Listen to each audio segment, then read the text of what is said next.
أجنبية ماشية على كورنيش اسكندرية وهتشتري ذرة مشوي من اتنين شباب وتقريبا مفيش حد رايح جاي حواليهم. Yeah, can I get one? Wonder how long it's gonna go for.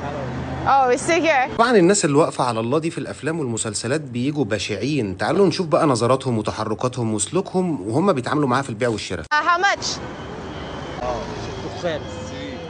تعالى كده. Oh, شكرا شكرا. طبعا الراجل اللي واقف بيشوي معرفش يرد عليها، لكن التاني على طول بيشاور مفيش في دماغه أي حاجة. يعني الناس دي والله نازلة تاكل عيش. Very nice.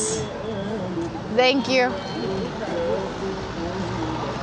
Thank you. احنا مش هنستعجل برضه ونحكم على الصورة بدري. هو خد منها ال50 جنيه وعزم عليها تقعد. هل هيحاسبها على القعدة ولا هيغير كلامه في موضوع لما شاور ب3 يعني 30 جنيه ولا ايه اللي هيحصل؟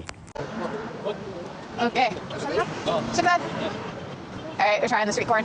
ما نطولش في القعدة بقى يا كاتي ونشوف كده وانتي قايمة. يعني هيدوكي الباقي ولا هيتعبوكي ولا ايه اللي هيحصل؟ Quite nice. Because it's so burned, it kind of tastes like popcorn. Oh, شكرا. Thank you. حصل يا جماعة وهي قايمة ماشية لقيت ال20 جنيه الباقي مقابلاها من قبل ما تطلبها ومن قبل ما يتسولها منها. يعني سوري، هو أعف من كده وأحسن من كده بكتير، والراجل نازل ياكل عيش فندعمه. So it was 30, I gave him a 15, he gave me 20 back. Really nice guy.